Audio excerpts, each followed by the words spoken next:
What's happening, guys and girls? Acrinator here, and welcome to the 23rd of the Counseling Pixelated Sheep podcast. I am joined by my partner in crime and co-host for this show, Sirjohnmac. Hello. And today we have two articles for you, the order of which will be as follows.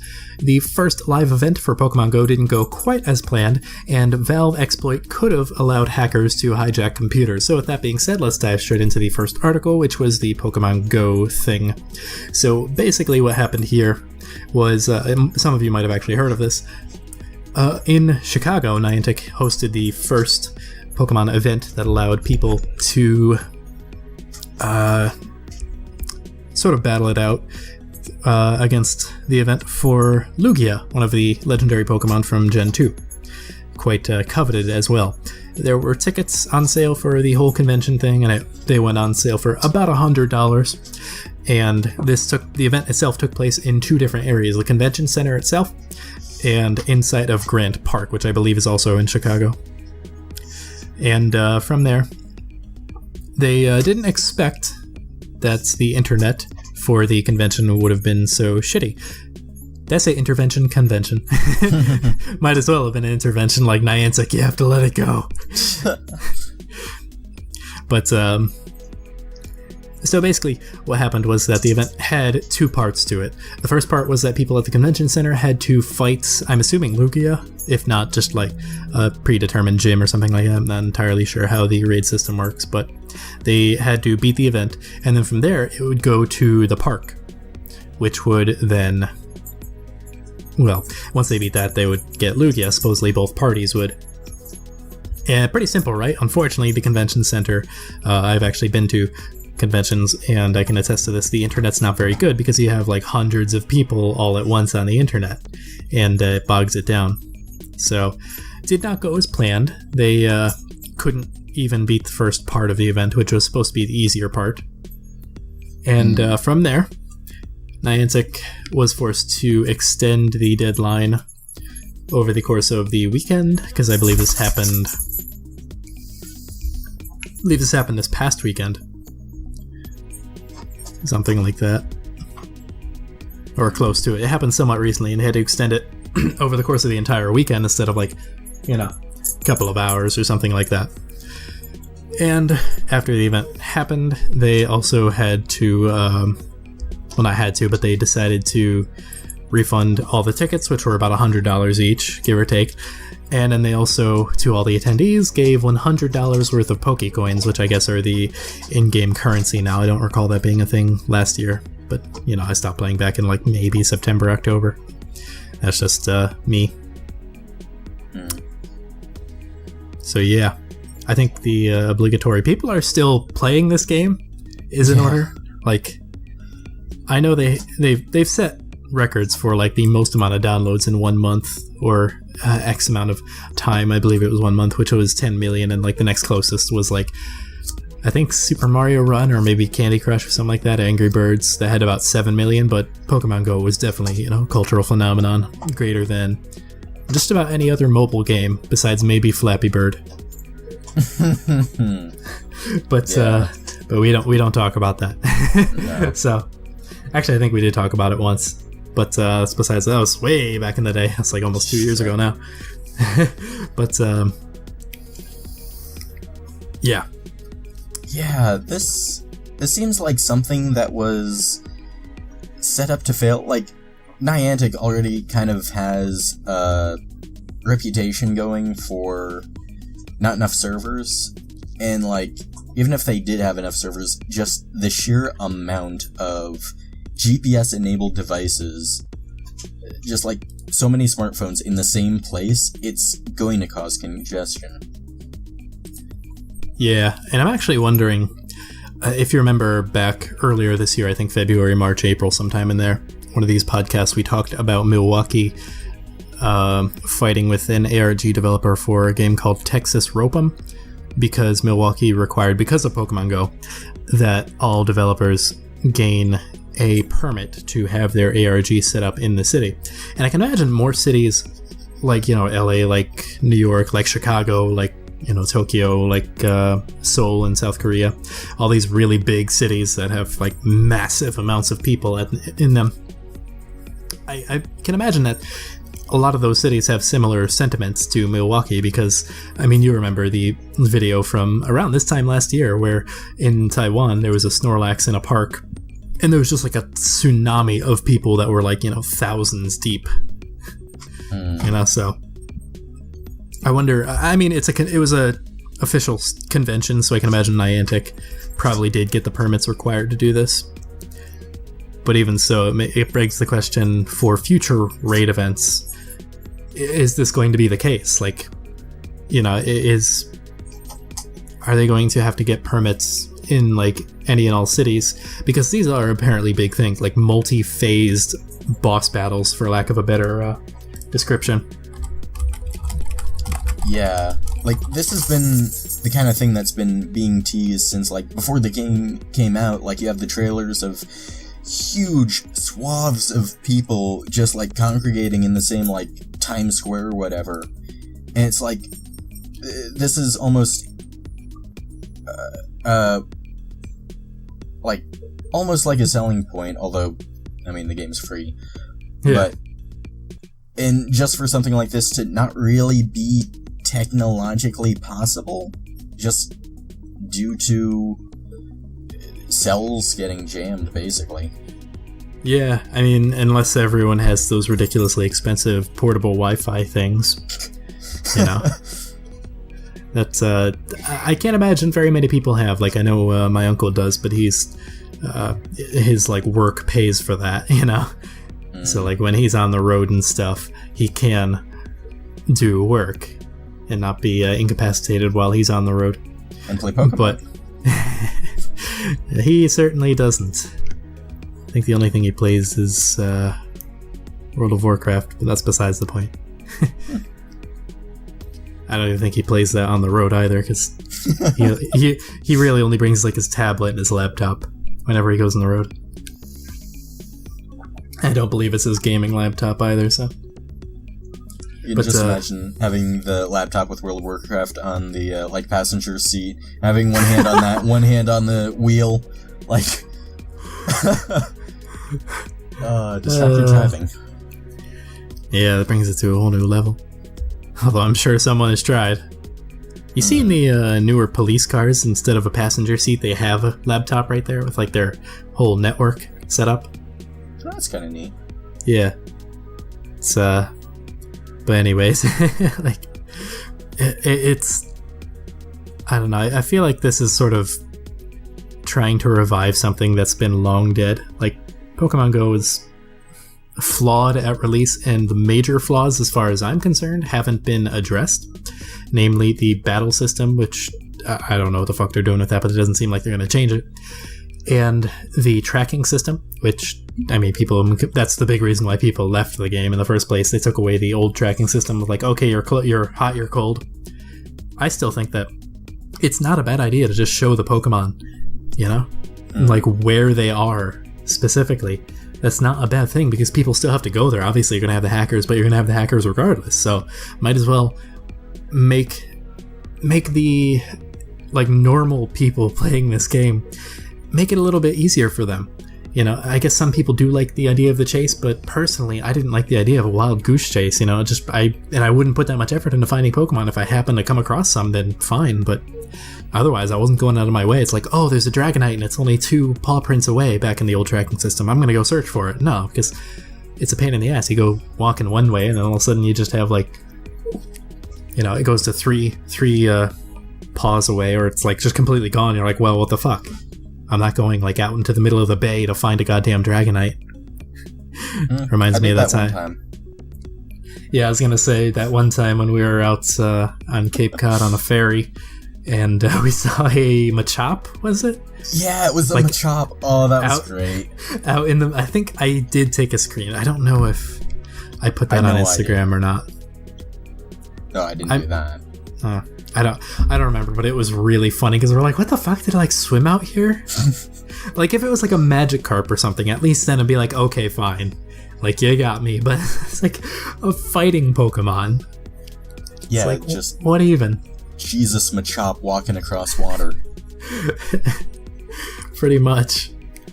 Pretty sure I caught it too.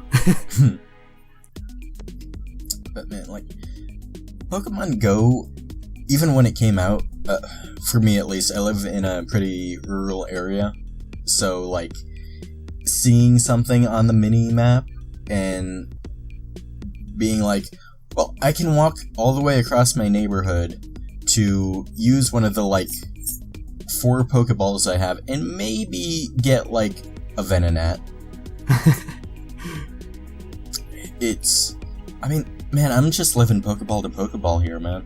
Yeah, I remember on the way to Cape Cod last year, we were at Dunkin' Donuts, and like five Pokemon showed up, and one of them was a Squirtle, which John didn't have. And he didn't have any more Pokeballs, and there were no Pokestops anywhere, and we were like, oh my god. And then, to salt the wound, John's mom gave him her phone and was like, here, catch me the Squirtle. It's like, what? And I did. Yeah. Because I'm just that nice a son. Sup.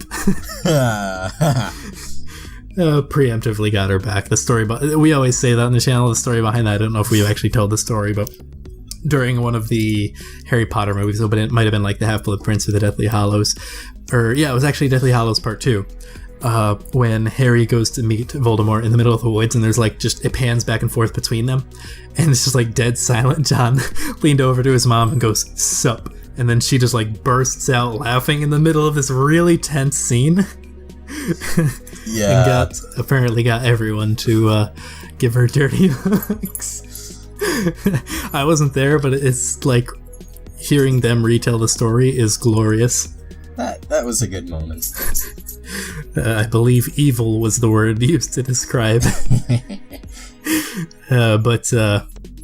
Anyways, yeah, back to Pokemon Go, and it's like these events, you have to wonder, like, if it's just big cities like this one was, like Chicago, that's really unfair to people who live outside of, like, like LA, New York, Chicago, Japan, or Tokyo. Japan is my city. Is that the meme going around? I don't fucking follow memes. But, I think it's England. I don't even fucking know. But, like all these big cities. I think Chicago is where Niantic is based out of, so that's a little bit biased in that regard, although it makes sense for the first event. But it's like, if it's not going to be like region-wide in regards of like, okay, the entire northeast of the U.S., the entire west side of the U.S., stuff like that, then I don't really see the point, because people like us, who we're about halfway in between Boston and New York, so we're about 90 minutes each way. And it's like, I don't really want to go to New York or Boston to, go catch a freaking Mewtwo. I mean, like, theoretically, even if I played the game and was, like, really into it still, it's like, I wouldn't want to do that. That's too much effort and too much money spent on gas and food and whatnot to just go out there and be like, yeah, I caught a Pokemon. Yeah. It's like, it doesn't seem right.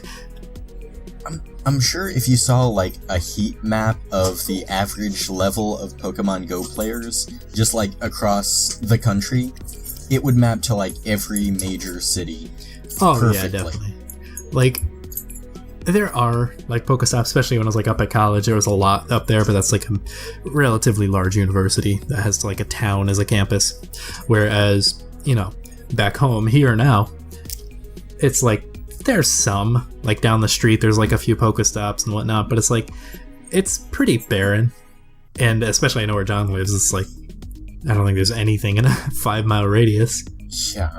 It's like, it's not necessarily fair to people like that, and you're going to have a huge drop-off. Like, you technically can sustain a game just off of city populace, but, like, it's very exclusive, and I think that if the raid system is just going off of major cities, it's going to kill the game even more, because you have a lot of people who are maybe hanging on, because they live inside of a town or, live right next to a Pokestop, but they're not in New York City or any other major city. They're kind of fucked. Yeah. So it'll be interesting to see how unorganized events will happen. Unless they're all going to be organized, in which case that'll be really exclusive, because not only do you need to get to the city, but you need to pay like $100 some odd for a ticket, unless you're biting on Niantic fucking up and refunding you the ticket and then giving you a shit ton of stuff anyways. Yeah. You know, I guess Pokemon Go has to be one of the most potentially expensive, like, mobile apps that exists, and not due to, like, in-app purchases either. Yeah.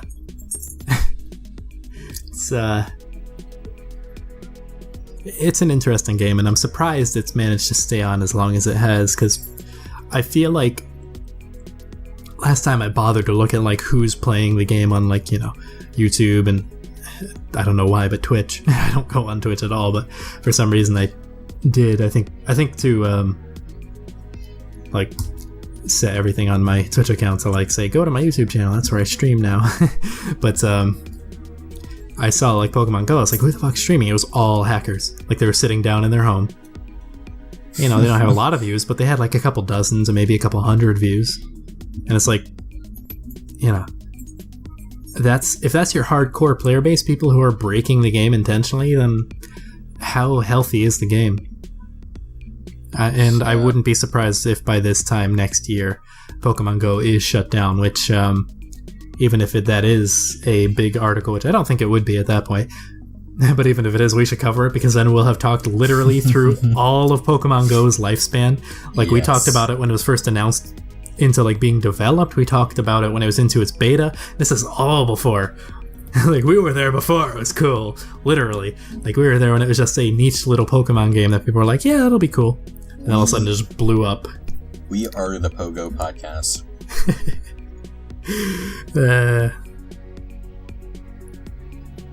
Good old CPS. Oh yeah. Anyways, you want to move on to the next article? I think we've beaten Pokemon Go enough for one day. Yeah, sure. So the next article is the Valve exploit thing, and this one is very interesting. I actually found this really, really interesting, and I'm surprised that it didn't get as much traction as it did. Usually this kind of article, I can imagine, would be more, not so much scandalous, but like out in the open, more people would be talking about it just because of the potential of it, but I guess not. I could see maybe someone like Tom Scott on YouTube who does a lot of like tech stuff where he talked about, like, you know, this glitch and that glitch. But other than that, maybe not, because this was sort of like fixed in-house. But what it was, before going too far into it, was basically, where was it? The company 1UP Security. So it's one of those companies that tries to hack into other companies' networks, usually companies like Apple or Google, or in this case, Valve. And they try to see how they can break the game, how they can hack, and how someone can use these exploits maliciously against the company's customers. In this case, they found that in Valve games such as Counter-Strike or TF2, or basically any Valve game, you have the capability to customize animations and, you know, textures, such as, you know, TF2 sprays. You can also customize death animations, and that's actually what this exploit, or rather this vulnerability, allowed for, was basically if you set a custom game, you are the host, and you set a custom game and you set your custom death animations, whenever someone died in your custom game, you could then, if you typed in this one line of code, which obviously I didn't say, although it is patched now, so you can't do it anymore, but if you killed them and their specific death animation happened, and this is your custom game, mind you, you could get access to the person you killed's computer's command prompt, meaning you could hijack their computer.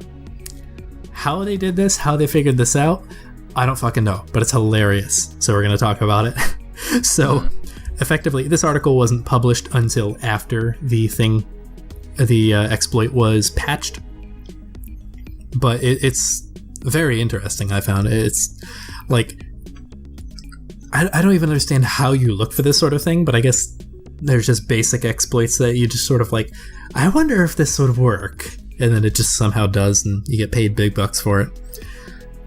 But this is fucking funny, and like, could you imagine the potential?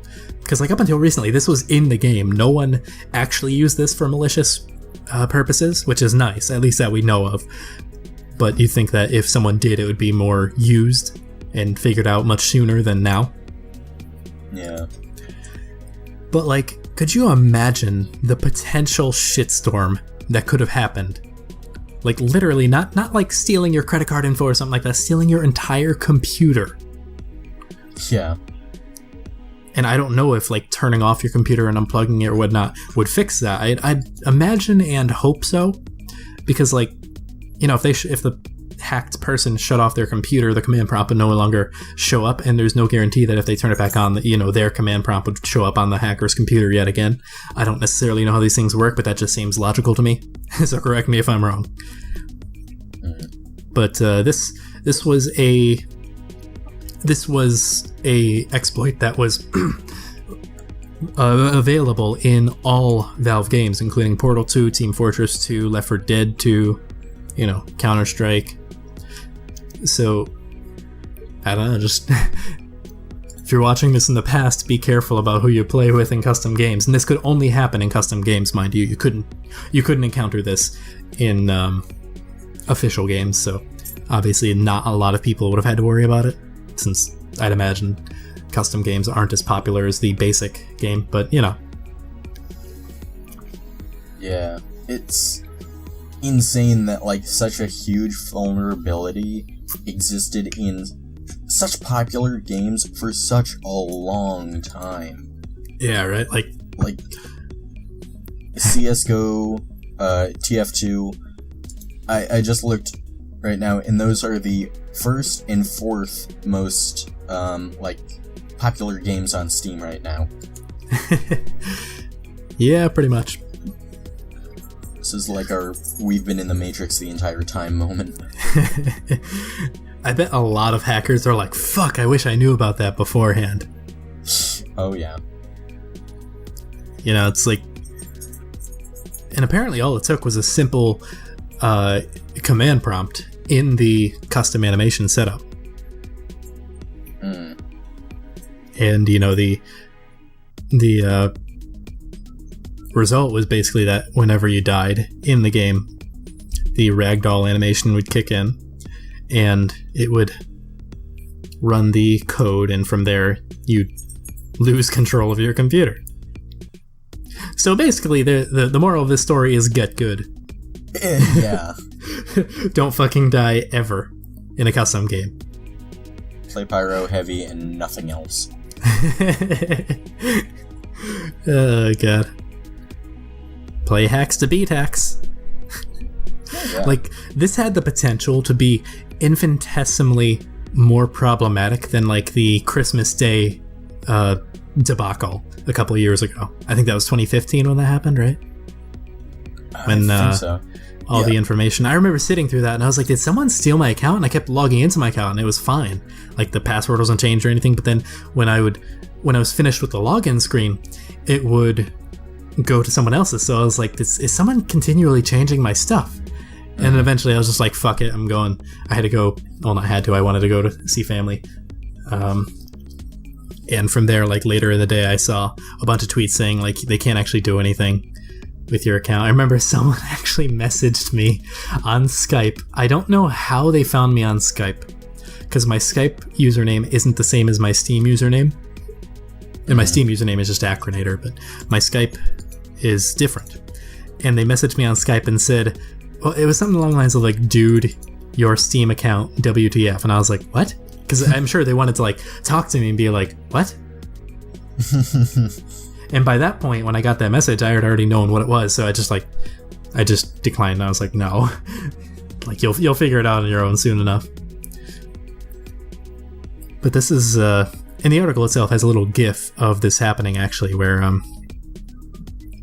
they show like someone dying, and then from there it shows the command prompt pop up, and it's fascinating that this is like the only thing I've ever heard like this before. And leave it to Valve or possibly Bethesda. I could see them doing something like this too. Luckily, they don't have that many multiplayer games as far as I can recall. I don't even know if they don't even run Elder Scrolls Online, do they? They just license that out. Yeah. Yeah, so like you're pretty much safe in Bethesda games in that regard, because there aren't any multiplayer games. So like Bethesda probably would do something like this because their games are buggy as hell. But they're single player, so they get around that. You know, Yeah. like leave it to Valve to leave something like that in there. It's kind of weird. It reminds me of, if you remember the old Arby and the Chief Machinima series. Oh my god. There is actually a story arc where there's the, like, antagonist of the story arc had this, like, gun or pistol or something that, like, if he hit you, it just banned you. And this seems like the actual nightmare version of that. Yeah, right. Like, and I guess it would really depend on, like, who it would affect. Like, I can imagine if this was ever to affect someone maliciously, they would likely target, say, I don't know, YouTubers or streamers, because those are the only people that I could see going into custom games regularly. Because then they could do, like, oh, this crazy, highlights reel of this weird game mode, and all of a sudden they get their computer hacked live on stream, and it's like, what is happening? Oh yeah, and it, like, pops up in the command line and, like, I don't know, shows a bunch of stuff like, oh, let's just show their IP to their 2,000 person viewer base. Yeah, right. It's like, oh crap. Yeah, it's definitely nice that this company managed to find the glitch in the system before anyone did and show it to Valve, but I guess they're the kind of, that's what they do for a living. They find vulnerabilities like that. That's all I've really got. It's just like the fact that this could happen is baffling. Yeah, I just wonder if at all how much this has actually been used, and if someone dying to it and seeing their command prompt, like a command line pop up, would actually correlate the two. Yeah, right? Like, the article itself and the report from Valve and the company that found this said that they couldn't find any major, like, forum posts or anything, or they couldn't find any evidence of this happening outside of these tests that the security company did themselves. So, not very much.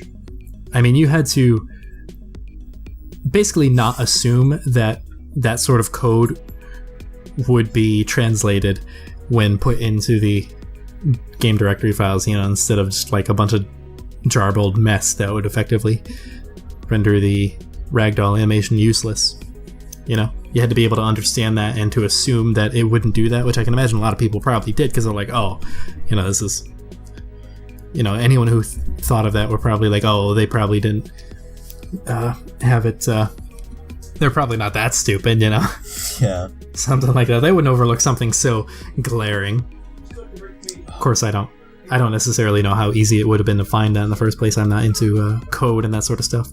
Yeah, I can just imagine how, like, diabolical it would be to get, like, CSGO or TF to get really good with the sniper rifle, and then your victims just, like, they'll see something out of the corner of their eye, and just bang, their command prompt is up. They're hacked. Yeah. That's evil. It would be. But they can't do it anymore. I'm sure there's going to be something else in the next couple of years that'll be something similar. Maybe not to this extent, but it's Valve. Yeah, if there's been a vulnerability like this that's been in TF2 for, I can only assume, like, 10 years now? Probably.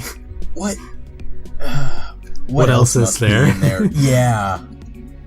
It's terrifying to think, but you just sort of have to live with it, because if no one's found it yet, the probability that they're going to find it in the future, instead of one of these security companies or Valve themselves, is much less. So I guess the fear of that could be more so in, like, a newer Valve game, but in the older Valve games, I think you're a bit safer. And keep in mind, this is only custom games. So, if you have the basic game itself, or, private servers that you trust, like, I forget the old, what was that old TF2 server we used to play on, 2-Fort? Skial, yes. They were pretty reputable because they had like 5 or 6 servers up at any one time. There were a few others that I would play just every now and then, but Skial was the one that I saved. Oh yeah, plus they had like a user base of like maybe hundreds of people at any given time across all their servers. And yeah. The servers are probably still up. I mean, I haven't looked recently. I don't have TF2 installed. Same. But, like, they've been up for years.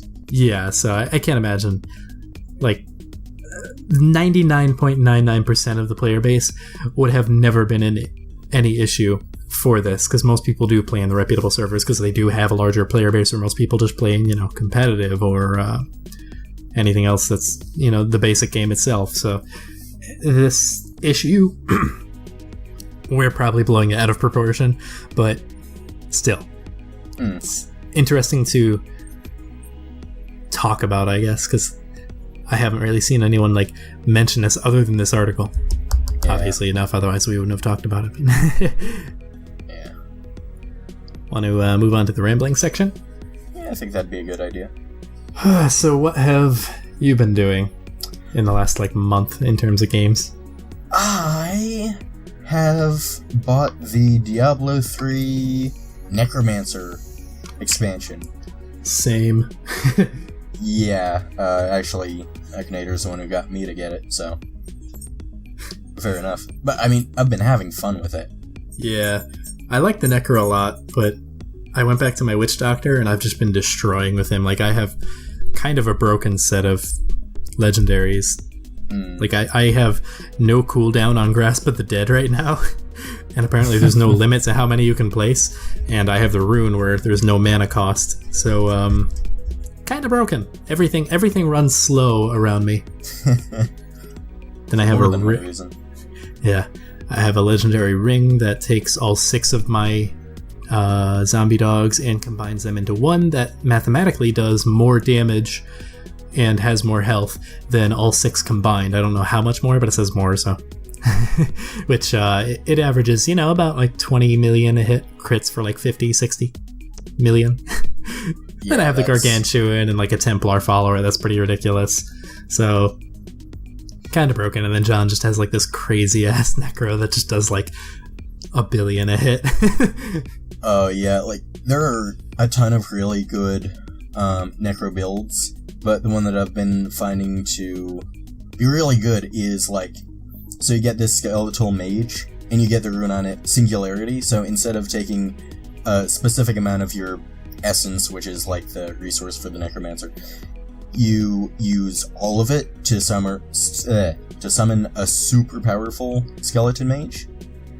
And then I got this ring, which not only makes 2 skeleton mages spawn every time you use that ability, but increases their duration as well. And then for the base Necro, you get 100 essence. And that still summons a really powerful mage, but I've been able to stack gear and all this different stuff to get a little over 300 essence. That's disgusting. Yeah. I know we played together once with my Witch Doctor and his Necro, and I have really good AoE, and then more recently really good single target because of my dog and my Gargantuan, and he has ridiculous single target. So all we have to do is drag everything, and we're in Torment 5, mind you. Drag everything. I slowly burst things down, and then he just kills whatever he hits in one shot, and then he instantly recovers from, I think you had Devour, right? So you recovered essence from that, so it's just a non-stop loop of what the fuck is happening. Oh yeah. We took down basically every major boss in the game in under 30 seconds. We got achievement after achievement after achievement. Some of them I already had, but yeah, since then I've actually gotten a new Phylactery, which is the offhand thing, which is every tick that you're channeling Blood Siphon, you have a chance to just Blood Nova for free. So I just keep Blood Siphon up and occasionally summon mages, and everything just dies. Yeah, so basically what I told John, and he liked this idea, and we're probably going to do it because we are going to do a co-op Diablo Let's Play someday. Probably one of the first ones we do after the pre-sequel for Borderlands, but we'll have to figure it out, whatever we're feeling at the time. But instead of making new characters and leveling them up, because even when you make new characters and you level them up on like normal and you slowly increase the difficulty throughout, it's too easy. You'll kill the bosses in like less than 10 seconds. Instead, what we're going to do is probably pick characters that we've already maxed out, so probably his Necro, probably my Witch Doctor, and just go ham on like Torment 5 or something like that. Not like super difficult, but more difficult than, it takes actual coordination to get through it, and we'll just play the campaign, because obviously with Let's Plays we're doing, if we did adventure mode that'd be kind of boring, but we'll do the actual story mode, but with these like decked out characters. It might be repetitive, but at least the boss fights will last for about 30 seconds instead of 2. And if we both get really, really powerful, we might just like ramp it all the way up to like Torment 14, I think is the highest, right? Possibly, I don't even know. I don't know. We'll ramp up the difficulty, but right now I'm on Torment 4. I could probably switch it up to Torment 5. I think John is on 6. Yeah. And I haven't played in a while, so I could... Like, I remember Torment 4 being expressly easy to kill stuff, so I could probably easily bump it up to 5, and we'll pick, like, whatever level is reasonable for both of us. We don't want to, like, be killing ourselves over that, We're not playing Merciless, Path of Exile, or anything like that. Yeah. That's something else we're going to definitely return to, is Path of Exile. With all the new acts. We might actually do that before Diablo, because Diablo's old. Whereas Path will be brand new, and depending on how much we stream, we might, I don't know. Hell, we could just finish Borderlands 2 and then, like, take a break from Borderlands for a game to play the rest of Path on stream, and then go back to the pre-sequel and stuff like that, because it's pretty willy-nilly at this moment. Yeah. Just sort of whatever. So that'll be fun. Then I have, there's, Trine 1 and Trine 2 Castle Crashers. I definitely want to do that, but I don't know if it'll be co-op or single player. It depends on if John wants to. Yeah. Well, I remember John didn't like that one, whereas I love Castle Crashers, so it'll depend. And if he's feeling up to it or not. If not, I have no problems playing it solo. We have, Christ, what else could we play co-op? I don't even know. Those are the immediate ones that'll likely happen. We have maybe 2 more streams worth of Borderlands 2, because we're about a third of the way through Tiny Tina's DLC, and then after that we're going to finish it off with Torg. And that'll be it for Borderlands. So I figure like maybe 2 or 3 episodes of that, well, streams, not so much episodes anymore. And for anyone who didn't watch the update video, on live streams, basically all the live streams from this point forward will be unlisted, but the playlist obviously will be public. Whatnot. Actually, I might stream tomorrow as of recording this, which is the 25th, so possibly the 26th. I might do a casual stream just to get like something in that playlist. And the only reason to have it unlisted is because like I don't want to bog up people's sub boxes. I don't want to feel guilty about bogging up people's sub boxes with a bunch of streams that are, low quality content, but they're content for some people. I know some people do watch my channel for the Let's Plays. Very few compared to like, dungeon overview reviews, stuff like that, but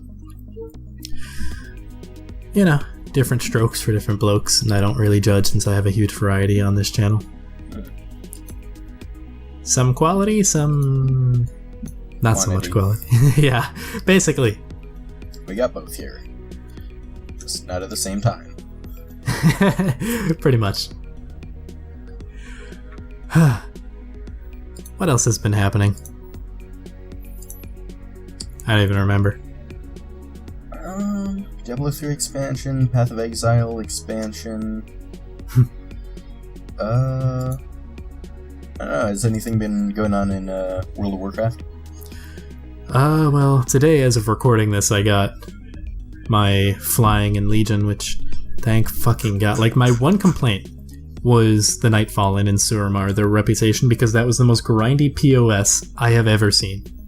Like, that wasn't quite as bad as Burning Crusade, but it was less consistent than Burning Crusade, so I'd say it's about equally bad.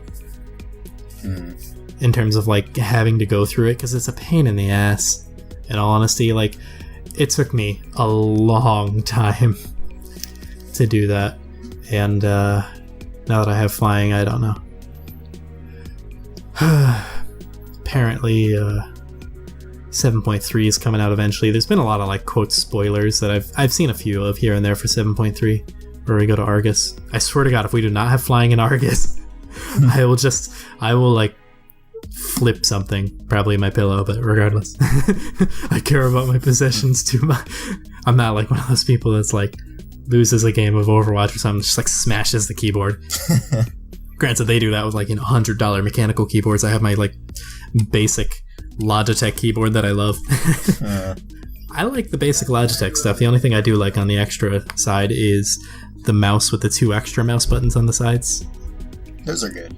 Yeah, that's useful. To me, like having all the F buttons or anything more than that's just like a little bit extra, and I don't think it's worth the price, but that's just me. You know, whereas these are just like, you know, $30 as opposed to like 10. So I'm good with that. God, what else? What else? I have been having... I'll talk about this more with you off stream. I'll be damned if we ever stream this shit. Oh, so much editing goes into this. The OBS setup would be hell. Oh, Jesus. Like, never happening. This podcast works better pre-recorded. But I have been working on a theory for Overwatch that has to do with, of all things, the Omnics. And I'll leave it at that because I don't want to spoil too much, because like the difficulty I'm having is trying to find any relevance to it. It's something that's like, why would you care about that? But it's like, I care about that because unanswered. Yeah. I also have a few paradoxical ramblings. I've been looking for a way to mess with, this is more about the channel and video games or whatever, but I've been trying to find a way that I could like mount my phone. I might get like a small tripod or something for my phone to hold it up, or possibly find something to clip it onto like the top of my monitor, because I've been wanting to test something out with random thoughts in particular, where because right now those videos are literally just the audio with the thumbnail going throughout the entirety of the video and no effects, but I wouldn't mind to attempt to record those live action, but record it on my phone because my webcam is much less quality than my phone. And I could record it much easier with my phone, and then from there I'd just record audio with Audacity and then, you know, clip it and cut it and whatnot. And that would be a little bit difficult in terms of clipping and cutting it because mostly the footage itself. But I figured that's something I could learn. You know, I don't shy away from learning things. Like if you look at the intro for Paradoxical Ramblings, that took like an entire 14 hours straight one day to figure out how to do. It took a long time to figure out how to do like the loading thing with the brain, and like the sound to get it to sync up with the sound effects took maybe a half an hour. You know, that was all like the first time that I had done that too. You know, whereas like the fruits of that labor being, when you look at the Overwatch how-to, minus the voice acting, but the intro for the, you know, it's like shows the highlight intro for those characters, and then it has the text zoom in sync with the whoosh sound effect. That's what I learned from that. Because it's effectively the same thing. It's just the Paradoxical Ramblings, I had the cutout of the brain be transparent with a black background, and then I had a red rectangle basically on the same color as the brain in the logo, and then just had it zoom in, or like push in, I think is the actual effect name, and then I had it push in 3 separate times, so it went from like 0 to 30, 30 to 45, and like 45 to 100 with different time intervals set on that. And I think that's actually the exact same effect that you see on the podcast as well, as if you're watching this, the loading bar that you see. That's actually that. So that's I don't even know. That's I've run out of things for now. There's a lot that could talk about, but that's more or less in the future in terms of like video concepts and like, you know, fun things to do and ideas and this and that, whereas I try to avoid talking about those because it's like a lot of the times so much changes in between individual videos for any given series on this channel that it's like by the time I've talked about something it might completely change, just because Like, you know, I've had so much time to think about, like, oh, well, this would be better, or this would be better, and this and that, at point in case the streams. You know, I haven't streamed that much on this channel, but since then I've come to the realization that having them unlisted in public playlists is likely better, and that's probably going to be the permanent solution for streams, because it's less invasive, but the streams are still there, and there's still content, and blah, blah, blah, blah, and I can still live stream, and all that. Now I can even casual stream, so I'm going to attempt to do it once a week, although I'll be able to narrow that down a bit more when life settles down, but regardless, that's all I've really got. Do you have anything else, John? Nothing particularly, no.